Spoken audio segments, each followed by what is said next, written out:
உங்க தம்பியை நல்லவரா திருத்ததுக்காக நான் என் கடமையை செஞ்சுதான் ஆகணும். என்ன மன்னிச்சிடுங்கப்பா.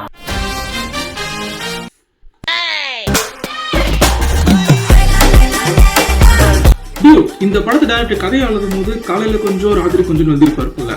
எப்படி சொல்லணும்னா ஓப்பன் பண்ணா சார் உங்களோட எக்ஸ் உங்களை பிரேக்கப் பண்ணதால ரீசன் இருந்துக்காக கல்யாணத்துக்கு பிரச்சனை பண்றீங்க சார். அப்படி பிரச்சனை பண்ணும்போது தெரியாம கை தவறி தாலியை ஊத்துறீங்க சார். சார் நீங்க இந்த மாதிரி தாலியை ஊத்துறதுனால அங்க இருக்கிற எல்லாரையும் அடிக்க வராங்க சார். ஓ அப்புறம் சார் மீதி கதையை காலையில சொல்றேன். டைரக்டர் காலையில் ஆயிடுச்சு சொல்றீங்களா? ஐயோ நான் பாட்டு பிரச்சனை உருவாக்கிட்டோமே, இப்போ என்ன பண்றது, எதை சொல்லி சமாளிக்கிறது? ஐடியா சார் நீங்களே. ஒரு பொண்ணுக்கு பிடிக்கலன்னா பிடிக்கல, அதுக்கப்புறம் எதுக்கு ரீசன்?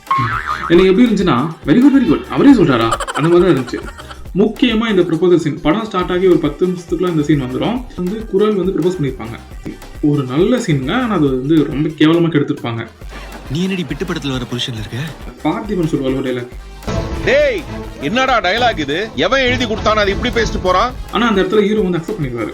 ஆனா அதுக்கப்புறம் பைக்ல போயிட்டு இருக்கும்போது நோ சொல்றாரு. ஏன் அப்பயே சொல்லலன்னு கேட்டா, பப்ளிக்ல அத்தனை பேர் முன்னாடி அப்படி ப்ரொபோஸ் பண்றீங்க, நான் இல்லைன்னு சொன்னா யாருக்கு சிங்கம்? ஆனா அப்பயும் ஹீரோயின் கேட்பாங்க இது பிராங்க் தானான்ட்டு. எனக்கும் தயவுசெஞ்சு அக்செப்ட் பண்ணிடுடா விட்டுறாதடான்னு தான் தோணுச்சு. ஆனா ஹீரோ அக்செப்ட் பண்ணவே இல்லை.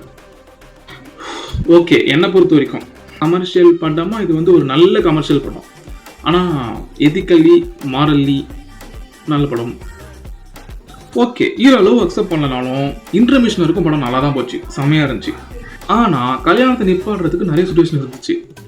என் பெர்ஸ்பெக்டிவ்ல பாய் ஃப்ரெண்டுக்கிட்ட தானே பாஸ்போர்ட் இல்லை, ஹீரோயின் இருந்துச்சுல, ஹீரோயினை மட்டும் ஃபாரினுக்கு அனுப்பிச்சிருக்கலாமே, கல்யாணம் இருந்திருக்கும். இல்லை ப்ரோ ஹீரோயின் தனியாக அப்படி ப்ரோ அனுப்புறது நீங்கள் கேட்டிங்கன்னா, அப்போ அகனும் குரலும் ஃபாரினுக்கு போயிட்டு இங்கே ஃப்ரெண்டாக இருந்தாங்களே அந்த மாதிரி அங்கே ஃப்ரெண்ட்ஸாக இருந்திருக்கலாம். அதுக்கப்புறம் பாய் ஃப்ரெண்ட் பாஸ்போர்ட் வாங்கிட்டு வந்திருக்கலாம்.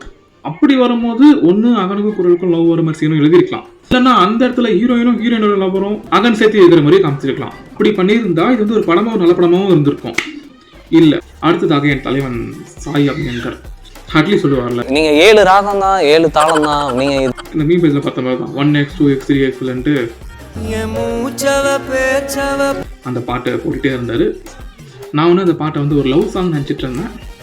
சேர்த்து இயக்கத்துக்கு போட்டிருக்கீங்க இப்போதான் தெரியுது.